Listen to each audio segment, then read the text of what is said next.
Today is Thursday, December 5th, 2024, and this is William Michael of the Classical Liberal Arts Academy. Today, I'd like to take some time to talk about the Quadrivium, because recently I posted a talk on the Trivium that was titled, "What is the Trivium and why do we need it?" And at the end of that talk, I said that I would devote another talk to the Quadrivium. So this talk will be titled, "What is the Quadrivium and why do we need it?" Now, with the Trivium, many people who are involved in modern classical education or homeschooling circles will have heard of the Trivium, because this talk of the three stages of learning that was talked about in almost complete obscurity by Dorothy Sayers back in the early 1900s was latched onto by Protestant homeschool publishers in the late 1990s, and it was used as a clever gimmick to rebrand modern education and give it an appearance, a private school or homeschooling appearance of some kind of restoration of the lost wisdom of the ancients. This was led, as I said, by Protestants back in the 1990s, when a Protestant pastor who you may see on YouTube today, his name is Doug Wilson, wrote a book titled Rediscovering or Recovering, I forget which it was, Rediscovering the Lost Tools of Learning. And so you see there's this message of this recovery or rediscovery or restoration of something that had been lost. Rediscovering or recovering the lost tools of learning. And this whole idea of the lost tools of learning is taken from that talk that was given by Dorothy Sayers back in I think it was the early 1900s. And the title of her talk was The Lost Tools of Learning. And again, you can see how we've got this talk in modern times about how something has been lost. There's this great mystery of what's been lost, and we present ourselves as being people who are in the process of recovering something that was once of great value and of widespread use, but has been lost. And so Dorothy Sayers used the title, The Lost Tools of Learning, to really present nothing but a modern philosophy of education based on modern psychological ideas about child development. And all that she did was comment in that talk about how what psychologists have to say about children's development and education seems to fall into three stages, and we can give some fancy name to each of these stages and make it appear to be something medieval. And so she took the first, or the elementary stage of learning, and called that the grammar stage. And then she took the middle school years and she called them the logic stage. And then the high school years she called the rhetoric stage. And she said, "Oh, look how clever I am. I can call this the grammar stage and the logic stage and the rhetoric stage. And we can call this, we can call it the trivium of education." And it's really just this nonsense talk about modern theories of psychological development that steals these names from history, redefines them begins to use these names with new definitions and then pretends to be restoring something that was lost because the old names are now being reused. And Dorothy Sayers talked about the lost tools of learning.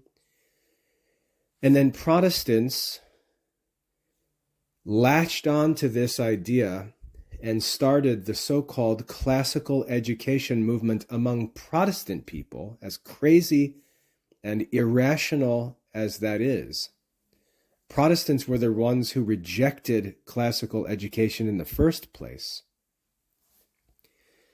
But the Protestants then in the 1990s pretended that they were the recoverers of the lost tools of learning, which they blame on modern secular society, when it was in fact Protestant-led revolutions in education back in the 1500s and 1600s.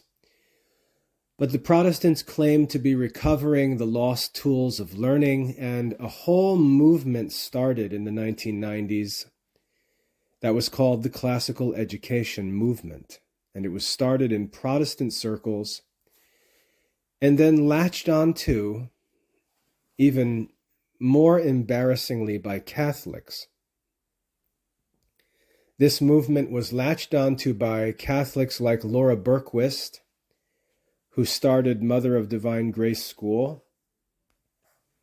In 1995, at the same time that this classical education movement was starting among Protestants, and these Catholics just took all of that Protestant stuff, brought it into Catholic circles, used all the same language, even quoted Dorothy Sayers as the foundress of their whole educational system, and started the so-called Catholic classical education movement. And so we had this dragging into Catholic circles, and of course the undiscerning Catholic people just gobbled it all up and ran with it, and have now created this terribly embarrassing plan for education that they tried to pretend was some kind of restoration of the education of saints and wise men, but has now been demonstrated quite clearly to be a total scam.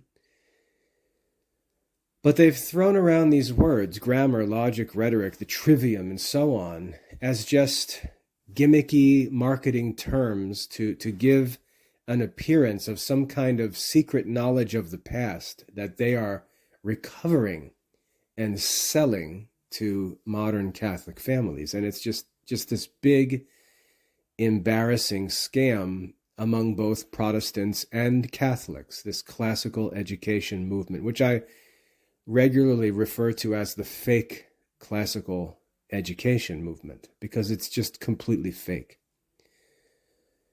So because of that, because of the misuse of this term trivium, grammar, logic, and rhetoric as stages of development, and all of this just irrational nonsense, the term trivium might be familiar, but the quadrivium will be unfamiliar, because it really has nothing to do with the fake classical education movement, even though it's central to real classical education. When we go back in history, in real history which, rather than just accepting as true, you can and should actually go back and check and confirm.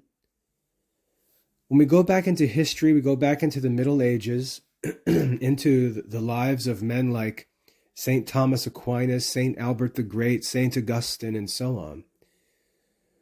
We find that their understanding of education had at its foundation the study of 7 core subjects.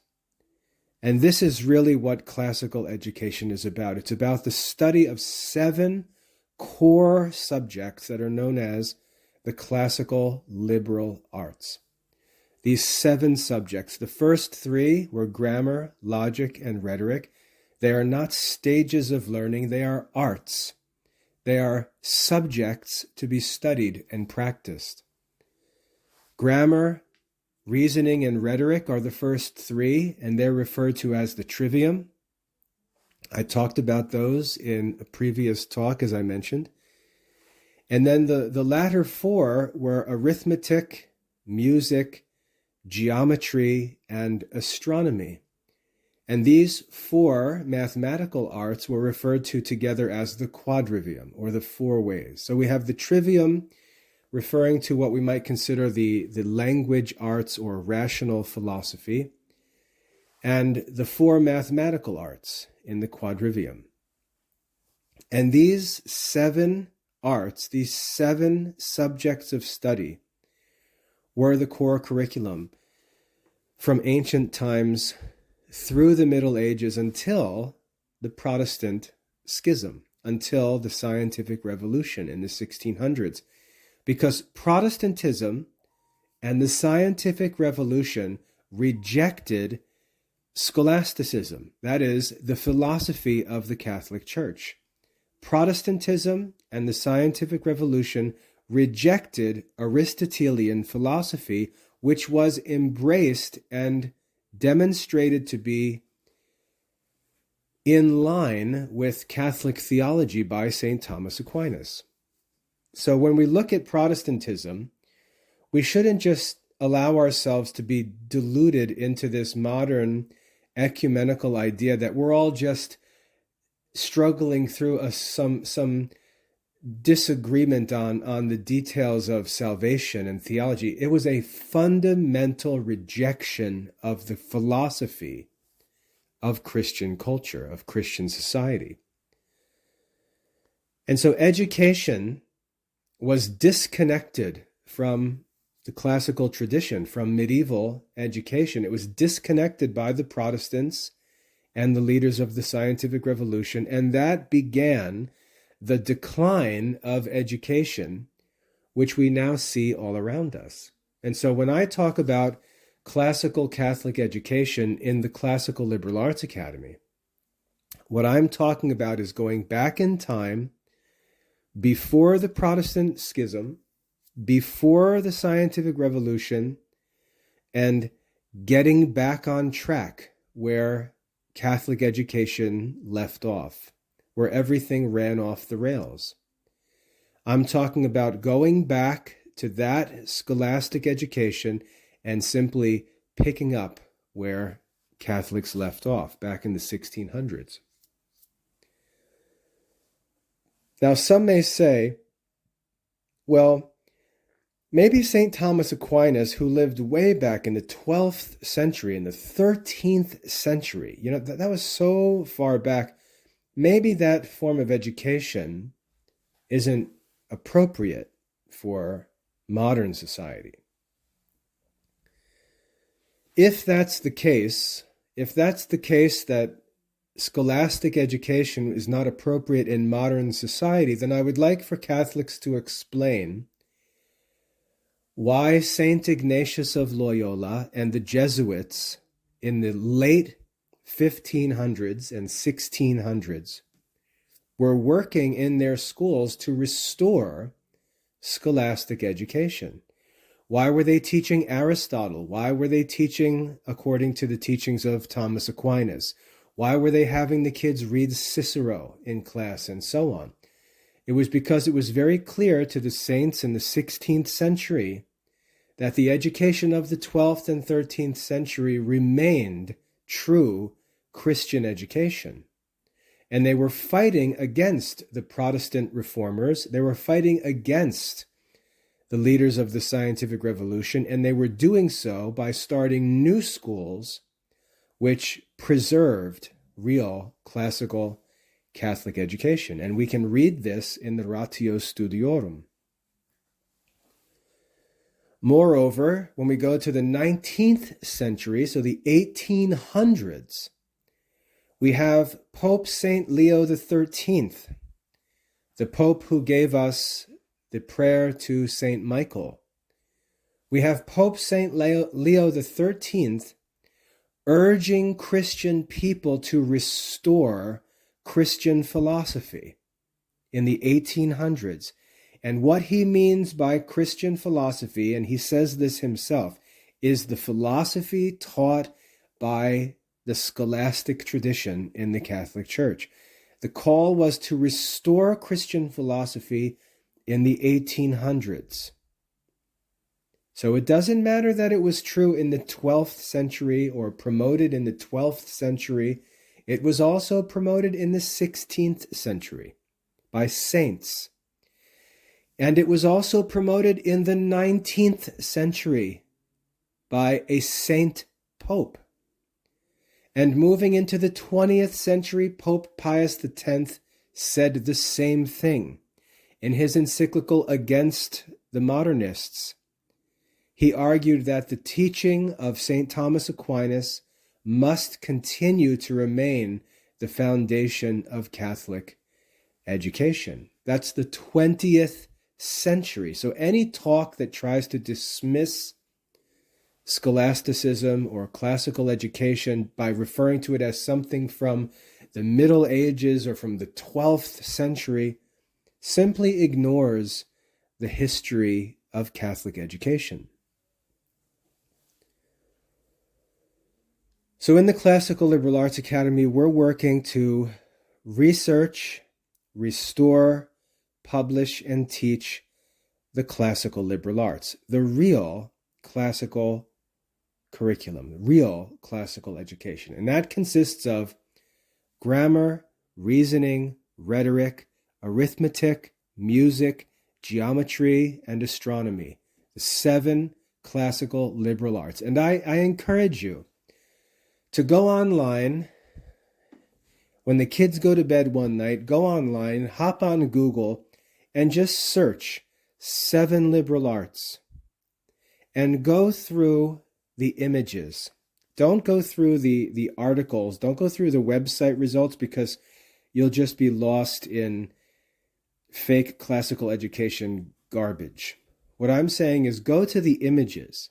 Go to the Google image search and search for the 7 liberal arts. And what you'll find is a history of paintings and engravings and statues of these 7 liberal arts, because they were the curriculum of Christian education all through Christian history. There's a great artistic tradition of personifying and illustrating the 7 liberal arts. That's true classical education, classical Catholic education, the only kind of education that there ever was through Catholic history. So when we talk about the trivium, we talk about the arts of grammar, of speaking and reading and writing rightly, of reasoning, that is, of developing and ordering our thoughts according to the science and true understanding of the faculty of reason. And then rhetoric, the ability to communicate reason to others, to help them to order their thoughts. These 3 arts are the arts of the trivium. And then we're brought to these 4 mathematical arts. And as I said, the real proof of the falsehood of the fake classical education movement is their complete avoidance of the topic of the quadrivium, or the 4 mathematical arts. They talk about classical education as if it were 3 stages of learning rather than 7 arts. Just total nonsense that they've made up. When we come to the quadrivium, we come to the mathematical arts of classical education. And the reason why modern classical education publishers and school administrators are not going to talk about these is because these have to do with real philosophy. And Protestants and those following Protestants have no interest in real philosophy. They're not interested in philosophy. They offer modern education programs. They offer modern school curriculum, and Catholics follow them. That's the problem of those Catholics. But as for us, we're interested in real Christian education, and that means 7 liberal arts. So we have to understand what the quadrivium is, We have to understand what these 7 liberal arts are. And having discussed the 3 arts of the trivium, I'd like to get into the 4 arts of the quadrivium. Now, I mentioned the names of them. And we have to be very careful again, because these names are taken and used in modern education with different definitions. And this is the fallacy of equivocation that Aristotle in reasoning warned us about. We have to be very careful that words don't get redefined over time, so that we're using the same words, but they don't mean the same things. And this is what's happened in mathematics. We have these terms, arithmetic, music, geometry, and astronomy, and all of us say, oh yeah, I know what those words mean. I know what arithmetic is. I studied arithmetic in school. Addition, subtraction, multiplication, division. Yeah, I know what arithmetic is. Music, oh yeah, I know about music. I took music lessons when I was a kid. I learned to play the trumpet. I learned to play the piano, the violin. I was in a choir. I took music lessons when I was a kid. I understand music. I can even read music. Geometry. Yeah. We took geometry back in high school, 10th grade, in fact. In 10th grade, we took geometry. We learned about proofs and stuff like that. I remember geometry. I got an A in 10th grade geometry. And then astronomy. Oh, yeah. We know, like NASA and all the planets and the constellations. Yeah. We know about astronomy. We know about astronomy, like going to Mars and, SpaceX and all this stuff. Yeah. We know about astronomy. And this is all very deceiving, because these 4 ancient arts of arithmetic, music, geometry, and astronomy, for all intents and purposes, have nothing to do with these modern subjects. The words are used, but the meanings are completely different than what they were through history. And so we've got to be very careful to define our terms and understand what these words mean when we use them in a historical sense with respect to classical education and the 7 liberal arts. So we've got to be very careful. Now, we can see that they have something in common. Or actually, we can't see that yet, but as I said before, they're all mathematical arts. And this is, again, why we need to be careful, because when you took music lessons, it's unlikely that you thought, hey, I'm learning mathematics, because you weren't. You weren't learning mathematics because you were studying instrumental music or choral music, but you weren't studying the classical liberal art called music. When we talk about these 4 arts, and I'm going to keep repeating them, arithmetic, music, geometry, and astronomy, we're talking about 4 different mathematical arts.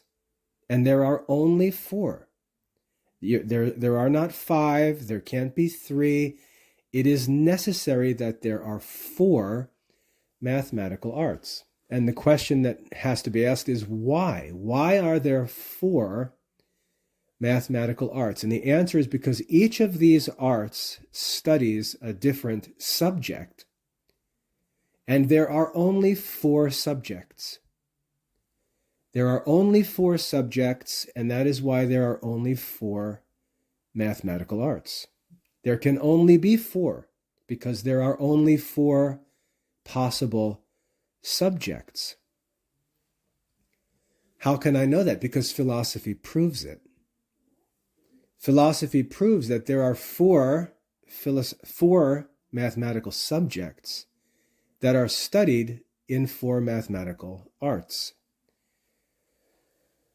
Now, when we look at these mathematical arts, we have to ask, well, what is the overall focus of these mathematical arts? What is the overall focus? What do they all have in common? And what they all have in common is this. They are studies of quantity. They are studies of quantity. And again, you may say, oh, I know what quantity is. No, make sure you define terms, because The modern use of the term is not necessarily the same as the ancient use of the term. When we talk about quantity in philosophy, we're talking about something that is capable of increase or decrease. Something that is capable of increase or decrease. That's what a quantity is in philosophy. So, for example, if I talk about the essence of a man, if I define man and say man is a rational animal, man is a substance because man cannot increase or diminish. A thing is either a man or not a man. It cannot increase or diminish. Manness cannot increase or diminish. It is not a quantity. It's a substance or essence. And the first category of existing things, ideas, I like to say, the first category are substances. And so with substances out of the way, we then turn to the second category of things. And the second category of things are quantities. These are ideas that can be predicated of something in different degrees. They can increase and diminish. They can increase and diminish. So, for example, the number of something can increase or diminish. The size of something can increase or diminish. And so what we come down to when we look at quantity in philosophy, we see that quantity divides into two possible species. There are two different kinds of quantity. The first kind is multitude. This is something that exists in a number. There's a certain number of things, a multitude. For example, a herd of sheep. The word herd is a singular name, but it names a multitude of things. In English grammar, this is called a collective noun. It's a noun that collects things together, and we refer to them with a singular noun. We say, I see a herd of sheep. It is grazing in the pasture. It, we refer to it with a singular pronoun. But it refers to a multitude, a collection of individual units. That's the first kind of quantity. And we refer to multitudes with number. A multitude is a number. If I were to say how many individual units are in that herd, how many individual sheep are in that herd, there would be a certain number. And that number can increase or diminish.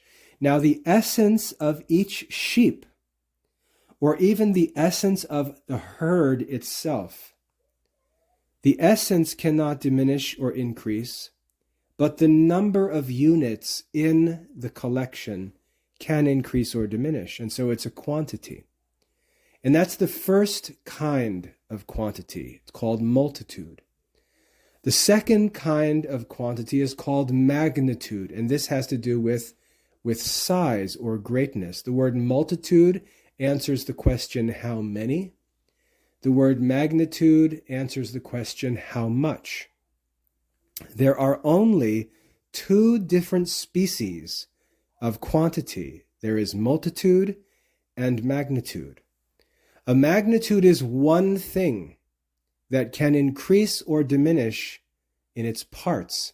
It can be cut in half. It can be diminished in size or multiplied in parts. But it's a body, it's one thing, a magnitude. So we've got these two species of quantity. And now, when we have these two species, each of them further divides into two species.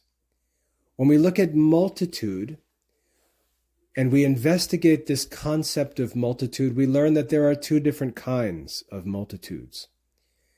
Two different kinds. There are multitudes that are understood absolutely, with reference to nothing else. but they are numbered by themselves. They're numbered absolutely. And we refer to these as absolute multitudes or discrete multitudes. I prefer the term absolute multitudes. So for example, if I pull out a handful of change from my pocket, not that anyone carries change anymore, but for the sake of illustration, if I throw a handful of change onto the counter and I say, how many coins are there? We understand the concept of a coin, that's the unit, and we can count. There are 11 coins in that collection that was in my pocket. That's a simple absolute multitude. The number 11, I think I said. So, ordinary number, the kind of number we study in arithmetic, in modern arithmetic, that refers to absolute multitude. But there's a second kind of multitude, relative multitude. And relative multitude is a multitude that is named in a comparative way. It's compared to some other multitude. So for example, if I say, how many coins do I have? You could answer that in two different ways. You could say there are 11 coins, or you could say there are half as many coins as there were yesterday. So I can number the multitude absolutely by counting how many units there are, or I can name the multitude relatively by comparing it to another known multitude, namely yesterday's number of coins. So yesterday I apparently had 22 coins, and today I had 11 coins, or I had half as many as yesterday. So we can see there are two different ways of thinking about multitudes. We can think about them absolutely, or we can think about them in relation to other multitudes. And that gives us two species of multitude. When we go back to magnitude, we find the same thing. We find that magnitude can divide also into two species. The first species of magnitude we have is magnitude at rest. Magnitude at rest. As I said, a magnitude is an individual thing, and we find that magnitudes can be either at rest or they can be in motion. Magnitudes at rest or magnitudes in motion. And so we have two species of magnitudes, just as we had two species of multitude. So that gives us a total of 4 different species of quantity. So if we're going to investigate the subject of quantity for the sake of philosophy, we want to understand quantity. We can understand that quantity divides into 2 species, multitude and magnitude, and then each of those divide again into 2 species. Multitude divides into absolute and relative multitude. Magnitude divides into magnitudes at rest and magnitudes in motion. Now, historically, just to give you a quick illustration of magnitudes, historically, the earth was understood to be at rest, and the celestial bodies were considered to be in motion. So the earth was an example of a magnitude at rest, a body, an individual thing at rest. The celestial bodies were considered magnitudes in motion. And so we see the 2 different species of magnitude in the earth and in the heavens. But what we have to see is that there are 4 possible kinds of quantity. That means there are 4 mathematical subjects, since mathematics is the study of quantity. There are 4 subjects. If we're going to understand quantity, if we're going to have wisdom with respect to quantity and understand the truth of quantity, then we've got to investigate each of these 4 species of quantity And the study of each of these four species is an art, and these four arts make up the quadrivium. So that's where the quadrivium comes from. So you see, it starts with true philosophy and works down to the four mathematical subjects, and that's where the four mathematical arts come from. So these seven liberal arts, they can't change. They're not something that was true in the 1200s or in Aristotle's time, but now we know them not to be true. The only way that they can be said not to be true is if we completely change our philosophy. If we reject scholasticism, if we reject Aristotelian philosophy, we can invent a new philosophy that may lead us to different numbers of subjects and sciences. In fact, it may lead us to an unknown number of subjects and sciences, which is what we find today in modern schools. There's no systematic curriculum. No one really knows what the necessary subjects are. Why? Because scholastic philosophy was thrown away and replaced by nothing. And so what we have now in education is just a free-for-all, just chaos. And this is what's wrong with modern education. It really isn't an education. There's no real aim or goal or target. There's no way to know if we're on the right path in modern education because we don't even have a path. We don't have a guiding philosophy to lead us to some end. We can talk to 10 different teachers in the local public school and possibly find 10 different religions, 10 different philosophies, 10 different theories of education, 10 different subjects, 10 different practices, 10 different ways of teaching. It's a chaotic mess. And this is modern education. It's great for business. It's great if you're a teacher looking to make a salary, it's great. But if you're one of these poor kids who needs to learn, that's really not what modern education is for. Modern education is really an industry that exists to give jobs to adults. It's not a system of learning being passed on to children. The children are just the customers in this system. Really, their parents are the customers. It's a mess. But we see there are four mathematical subjects which lead to four mathematical arts, and these four mathematical arts make up the quadrivium. That's where the seven liberal arts come from.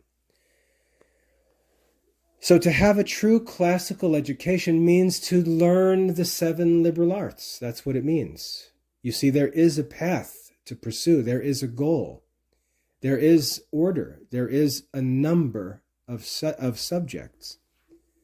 Seven liberal arts. And when we go back into history, we find there were a number of great philosophers who in God's providence became the men who established and systematized and taught these seven liberal arts. And so to know the art means to master the work of the master of that art. That's what it means to know the art. And so it's a finite thing. It's something that you can study, you can master. And so education becomes something that is not chaotic and infinite like modern education, but it's something that is finite and orderly.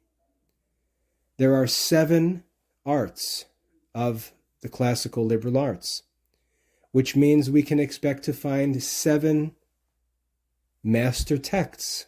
And we do, more or less. We have masters of grammar, masters of reasoning, masters of rhetoric, master of arithmetic, masters of geometry, masters of music, masters of astronomy. And our goal in classical education is simply to study and master the works of the masters in these seven arts. So that gives you an idea of what the quadrivium is. The quadrivium is a set of four arts, four mathematical arts, by which we investigate the four mathematical subjects, the four species of quantity. absolute multitude, relative multitude, magnitude at rest, magnitude in motion. And the names of these four arts are arithmetic, music, geometry, and astronomy, the four arts of the Quadrivium. So now if you come to the Classical Liberal Arts Academy, you'll find under Quadrivium in the course catalog, you'll find, guess how many? 4 courses. You'll find classical arithmetic, classical geometry, classical music, classical astronomy. Very simple, very orderly, and you now know exactly why those courses are there and what that means. The reason why we call them classical arithmetic, classical music, classical geometry, classical astronomy is to distinguish them from the use of these words in modern circles, where they have other meanings. But that's what those 4 courses are for in the academy. Those are the 4 arts of the Quadrivium. Again, if you look at the fake classical education movement, you won't even find them mentioned because they can't even figure out how to squeeze the Quadrivium into their 3 stages of it. It doesn't even make any sense. And so they just ignore it. And if you listen to one of these fakers like Martin Cawthron, I think is the guy who works with Memoria Press, he'll just talk about how the modern mathematics, algebra and calculus, they just replace the quad, like just clueless nonsense. And there's a distinction between modern mathematical sciences like algebra and calculus. There's a difference. These modern mathematical sciences are useful. They're useful, just as modern natural sciences are useful. And so, yes, if you want to study modern chemistry or modern physics, it's going to be very helpful for you to study algebra and calculus, even necessary to study these mathematical subjects, because these modern mathematical subjects are used for the sake of calculation in modern natural sciences. They're useful. They really have nothing to do with quantity in a philosophical sense. They're simply practical mathematical sciences that are used in modern natural science. And that goes back to the time of Isaac Newton, who argued that natural philosophy should be pursued through mathematics. And he was, in fact, one of the founders, I believe, of calculus for that reason. So this isn't an either or. Really, these different sets of mathematical studies belong to 2 different kinds of education. The Quadrivium consists of the mathematical arts for those seeking philosophy, for those seeking wisdom, timeless, ancient philosophy. We pursue philosophy through the arts of the Quadrivium because, again, the 4 arts are the study of the 4 subjects of, or the 4 species of quantity, and quantity is the second kind of being, the second kind of idea in philosophy. So we're going to have to study the Quadrivium to understand quantity so that we can understand wisdom. But when we come to modern mathematics, if you were to ask me, does my son need to study algebra? I would say, yeah, probably, because A, it's considered a normal high school requirement in our generation. So I would study it for the sake of a high school diploma. And it's also important for college admission, which is a part of how our economic educational system works. So if you want to apply for admission to a selective college, you're going to have to show that you've studied modern algebra. So yes, you should study it, but that's the reason why you study it. You don't study algebra for the sake of philosophy, and you don't study classical arithmetic or classical geometry for the sake of college admission or a high school diploma. They're 2 completely different systems, 2 different worlds with respect to education. So it's not that we choose one or the other. It's that we understand that in different spheres of our lives, we have an obligation to both. I would argue that algebra and calculus are more important when you're a school-age student trying to get a high school diploma for college admission. I would argue at that point in your life, algebra and calculus or pre-calculus are more valuable because you need them for the sake of this high school diploma and for college admission, which, speaking in normal terms, are of concern when you're 18 years old. So they're immediately necessary as a certain part of your life. But in the long term, if you're going to pursue wisdom and seek to study philosophy, which very few will, but if you want to seek philosophy, you're going to have to study the 4 mathematical arts of the Quadrivium. That's what they are. So they're not to be confused with a high school curriculum. We're not going to get into some dorky discussion where we've got some modern high school talking about the Quadrivium. It has nothing to do with high school diplomas or high school education. Because real students who seek wisdom, they don't only talk about education when they're in school trying to get a diploma or a degree. Their whole life is devoted to the pursuit of wisdom. Real students are seeking wisdom throughout their entire life, not just until they graduate or until they get their degree. Real students, the kind of students that we're talking about in the Classical Liberal Arts Academy, are not slaves of modern concerns. They're not just concerned about their diploma or concerned about getting a degree when their education then stops. That's not what the classical liberal arts are for. They're for people seeking wisdom through their entire life. So don't get these things confused, or don't try to compare them, or don't try to pretend that they go together, because they don't go together. They belong to 2 different sets of concerns, 2 different pursuits with 2 different goals. They're different things. The classical liberal arts belong to the pursuit of wisdom through philosophy.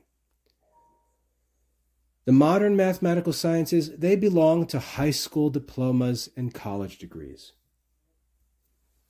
If all you're thinking about is your high school diploma, if all you're thinking about is your college degree and your resume so you can go get yourself a job, then you should be talking about algebra and calculus, and leave the quadrivium alone, because it's for philosophy. And if you want to seek wisdom, and if you want to pursue wisdom through philosophy, then you should be talking about the arts of the quadrivium. That's what they're for. So that's the big difference. And rather than try to mix these together into a school program so we can make money off it from anxious parents worried about their kids getting diplomas or getting into college, rather than dragging these words into a K-12 school where these teachers who just serve high school diplomas are trying to pretend that they're some kind of philosophers restoring ancient education, which didn't even have high school diplomas, didn't even have grade levels, and so on. If we get away from this fake classical education where people are just confusing all of these things in order to have an appearance of wisdom for the sake of money, which again is what sophists are, but we're interested in real philosophy and real wisdom, then we can talk about the 4 arts of the quadrivium. And that's why this modern fake classical education movement has nothing to do with the quadrivium. Has nothing to do with it because it also has nothing to do with the trivium. It just uses the words as marketing gimmicks to try to persuade parents to give money to people who are not qualified as any kind of classical teachers, to have them sign up for private schools and for homeschool programs where there's money to be made. It's just a marketing gimmick.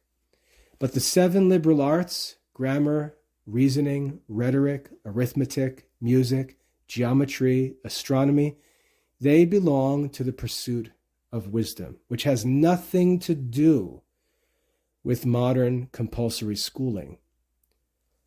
Keep these things separate.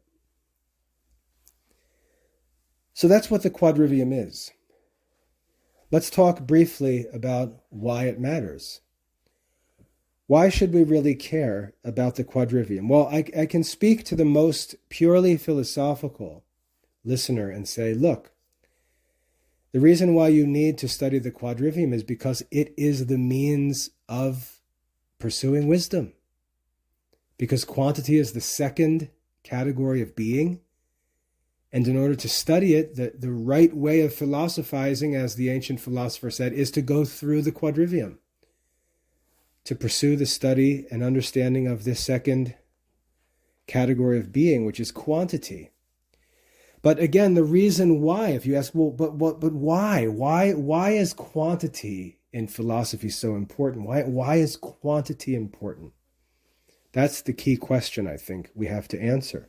Why is quantity so important? Why did a philosopher like Pythagoras make quantity to be the most important study in the pursuit of wisdom?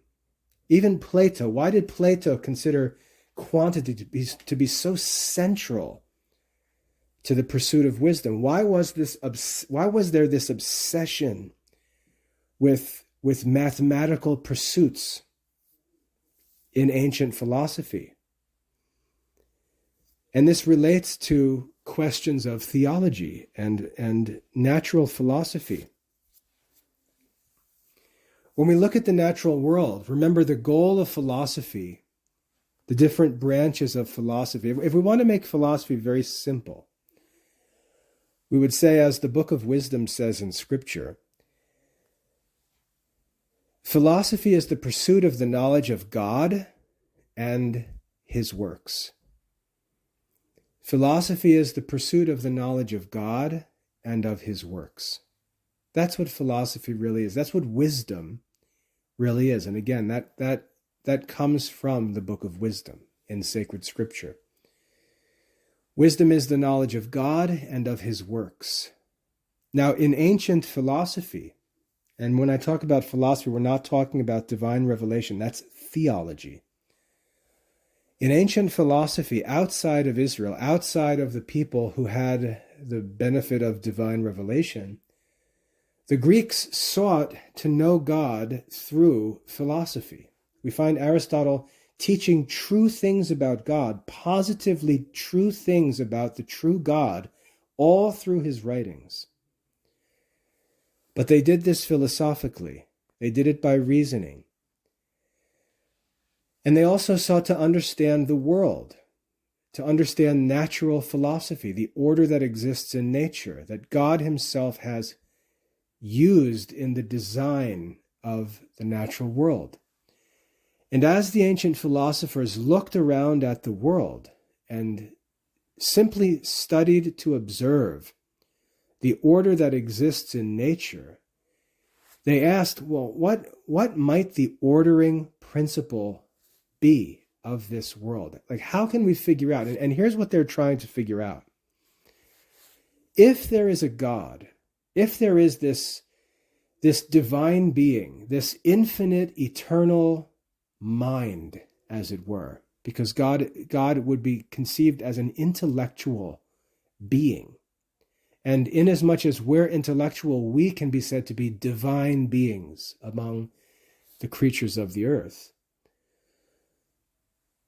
When this divine being, this God, this being beyond which nothing greater can be imagined, when he created the world, did he have a plan? Was there a design? Was there a form or pattern? Was there an end by which and through which and for which he made everything that exists? And the philosophers looked and they studied and investigated and tried to discover the order that exists in nature. And the ancient philosophers like Pythagoras said, you know what, I think I found it. What I notice is that there is a principle of order in the natural world that relates to the concept of quantity. It seems that number and magnitude, quantity, it seems that God is a mathematical designer. It seems that God designs things according to quantity, that quantity is significant, that the principles of different quantities are present in the world. As simply as this, look at the moon. God could have made it a flat triangle. He could have made it a square. He could have made it a cube or a pyramid. Any of the geometrical figures God could have used, but he chose to make it a sphere. And look at Jupiter there. What do we find? Sphere. Look at our own planet. What do we find? Sphere. God designed the earth and the celestial body to be spheres. So there is a principle of order in the natural world according to magnitude, according to quantity. We can see that things are not chaotic, things are not random. God does not make one planet to be a pyramid and another planet to be a sphere, and there's another that's a cube, and there's another that's just some random shape and it's chaotic. No, we don't find that. We find that all of the heavenly bodies and the earth appear to be spheres. And not only do they appear to be spheres, but they appear, if we follow their movement, we notice that they're moving in circles. They're not, all of these bodies are not moving in chaotic patterns all over the place. They're not just moving randomly. There's actually an order, and all of them are moving according to a pattern. They're all moving in spherical or nearly spherical figures. I should say circular, not spherical. So first of all, they are spherical in their own figure, and their motion is circular. And yet we also find other species of motion in the world.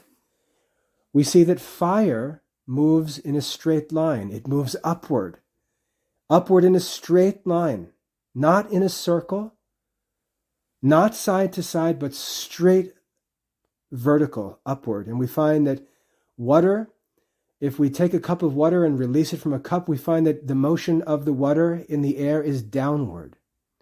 We find that if we take a stone and toss it into a body of water, its motion is straight downward towards the center of the earth. So we can observe that there are elementary forms of motion, straight lines and circles. There are elementary bodies, elementary figures, geometrical figures, most importantly, the sphere. And we can see this in the natural world. We can see that in the natural world, there is design according to figures and geometrical shapes. We can see design in the natural world. We can see that God is a mathematical intelligence. And so if our goal in the pursuit of wisdom is to know God and to know the works of God, then in order to have this mind in us, which is also in God, in the Creator, we must understand quantity. And to the degree that we understand quantity in this philosophical sense, we obtain the mind of God. We begin to think like the Creator. We begin to look at the natural world and see and understand the natural world as the Creator did, as the Creator does. And so in order to know God, and in order to understand the works of God, which is wisdom, we need to gain this divine science, which is the knowledge of quantity, the science by which the world was designed. And this is why the study of quantity is now central to philosophy. Central to philosophy. So that's the simple answer for why this mathematical study was the obsession of the ancient philosophers, those like Pythagoras, the ancient Egyptians and Babylonians. Because they saw these things, they noticed these things. They were fascinated, first of all, by astronomy because, again, the heavenly bodies can just be random objects moving in random directions all over the place. But as men began to chart and track their progress and movements, they saw, wait a minute, these things are not random. In fact, there is an order. There is an order in the natural world. Even in the distant heavenly bodies, there is a discernible order that, most importantly, and here's the key, allows us to know the future, allows us to predict what's going to happen. And this is the pursuit this is the value of this philosophical pursuit and why the ancients were able to pick up on it and make progress in it. And they made very great progress. And this is why the ancient philosophers tell us that the only way to philosophize rightly is through the Quadrivium, because the whole world is ordered by the Quadrivium.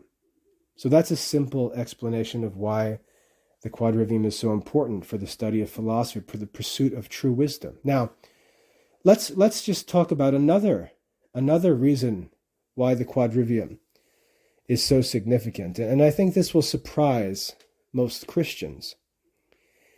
If you think that the first concern of philosophy in the ancient sense, the first concern in ancient philosophy is to know God, to know the nature of God. What is God? Where is God? How does God exist? What is God? Who is God? Is God a person or is God some impersonal power or force? What is God? When God chose to reveal himself to men, and we're talking now about true theology, proper theology, which is based on divine revelation, God chose to reveal himself primarily by means of number. He chose to reveal himself primarily through number, through quantity. And think about it. If I were to ask you, what is the first concept to be learned in understanding the nature or the essence of God? What is the fundamental doctrine of Christianity? What is the fundamental doctrine that has been revealed to us by God himself? The fundamental characteristic of the nature of God is his number. We say as Christians, God is a Trinity. And you can see how we're not even conscious of what we're saying when we say this. We're not even conscious of the fact that the Christian religion begins with talk about quantity. If we were to say, what is the one fundamental thing that you can say as a Christian about the nature of God, you would say, I believe that God is one divine being. And yet, in some mysterious manner, he exists in three divine persons. There is a number. To understand the nature of God ultimately requires us to speak of quantity. He is 3 in 1. He is triune. He is one God in 3 persons. The fundamental doctrine of the Christian faith is mathematical in this ancient sense. We don't begin by saying God is good. We don't begin by saying God is this or that, or God is holy, or God is this or that. Those are all true. Those are all attributes of God. But when we talk about the existence, the essence of God, we say that he is three in one. The ancient Jews profess the Lord our God is one. That's the fundamental characteristic of God himself, of his essence. He is one. The fundamental characteristic is that there is a number which allows us to understand God. He is one. We talk about monotheism as opposed to polytheism. The fundamental doctrine of true religion is that God is one. And yet Christianity comes and says, but there's more to it than that. God's nature is more mysterious. More mysterious. He is one, and yet in God there exists three divine persons. And this doctrine of three divine persons in one divine being is the fundamental doctrine of divine revelation.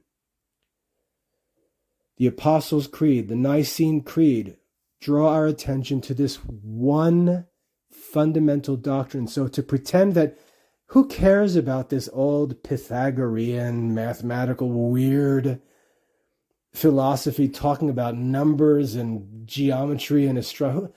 Nobody cares about that stuff. What? The whole Christian religion begins with quantity. We profess our faith in God's quantity. He is one in three persons. So you can see how, because we have been led away from classical studies, it's almost as if we've become unaware of the mathematical nature of our theology. And this is the danger of abandoning philosophy. When we abandon philosophy, when we abandon true philosophy, what happens is teachings of the past are just left over in modern teaching. And we sit and wonder, why do we keep dragging this ancient stuff through modern times? Why do we keep dragging this old talk about God being three? Who cares about that stuff these days? All that we need to know is that God loves us, that God is all powerful. All we need to know is that God is going to live forever and we're going to be with him in heaven. Why do we have to keep dragging all of this nonsense into the creed, into the modern church? And many modern churches don't talk about it anymore. They don't talk about the Trinity anymore because in the modern mind, it's irrelevant. It's irrelevant. And yet when we go to divine revelation and look at what God actually revealed about himself, he revealed himself as quantity, or he communicated himself in terms of quantity. And so we find that this ancient philosophy, this ancient mathematical philosophy, this ancient study of quantity, which we pursue through the Quadrivium, is not just some weird, obscure interest of strange people. It's right at the center of the Christian faith, staring us right in the face, and we ignore it. We neglect it. We consider it to be some just sort of weird hobby of intellectuals. But it's not. It's central to the faith. I encourage you to get into the study of classical philosophy and listen to Aristotle explain different aspects. For example, when Aristotle teaches on the soul, notice how he makes arguments and gives proofs that are based on mathematical arguments. And I'm not talking about algebraic expressions or modern scientific formulas. I'm talking about how the nature and essence of quantities helps us to understand what's true in all different areas of philosophy. Now, of course, this all assumes that you're even interested in wisdom in the first place. And to be honest, Most people aren't. Most people don't care. Aristotle said there are three kinds of people. There are people who live like cattle, who only care about avoiding pain and enjoying pleasure, and he explained that that's how most people live. Those people don't care about philosophy. Those people are not thinking about wisdom. They're thinking about what toppings they're going to get on the pizza tonight. They're thinking about what shows are on television. They're thinking about what time they're going to go to bed, or whether the water in the shower is going to be nice and hot when they get it. They don't care about wisdom and philosophy. Aristotle said there's a second class of people who seek honor. These kind of people are just seeking to be recognized. They're seeking fame and notoriety. They're seeking to be popular. They're seeking to climb the social ladder. Those people don't care about wisdom. They're not going to be interested in the study of quantity. They're not really going to be interested even in the study of Christian theology unless it somehow gets them a promotion in society or gains favor with someone in a higher position in the church. So this interest in wisdom, this interest in philosophy, it's just for us, those of us who desire to be wise, whom Aristotle said are the people who are most rightly oriented towards the true end of human life, which is everlasting happiness. So this is not going to be something popular. This is not going to be something that fills every school. This is not going to be something that carnal people who just concerned with material things in life, or people seeking honor, or people trying to gain money.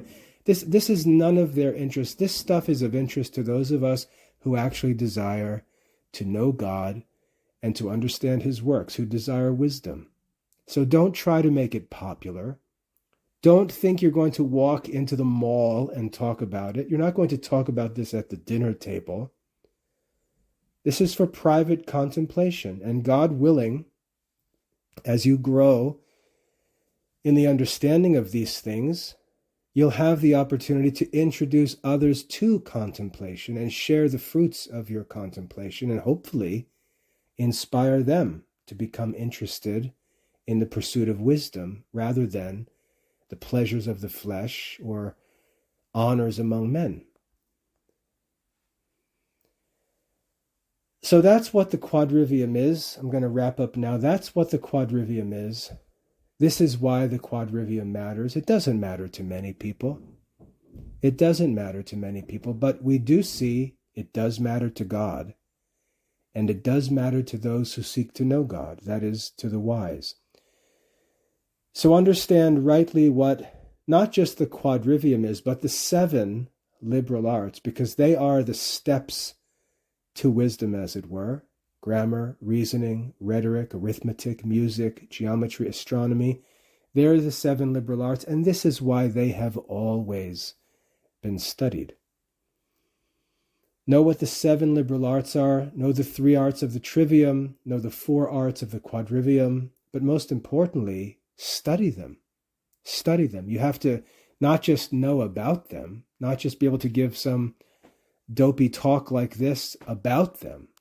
We have to actually learn these arts so we can enjoy the fruits of the knowledge of these arts, which enlighten us and allow us to then begin to think about heavenly things or natural things in the light of the knowledge of the doctrine of quantity in its 4 different species. So I'm going to cut off there. I hope that's helpful. If there's anything that I've mentioned that you'd like to talk more about, feel free to comment or send me an email. If there are any related topics you'd like me to talk through, let me know. But most importantly, join us in the Classical Liberal Arts Academy and actually study these things. It doesn't matter if we sit around talking about them. For us to become wise, we're going to have to actually study and know them, to know these subjects themselves so that we can enjoy the fruits of that knowledge. I hope that's helpful. God bless.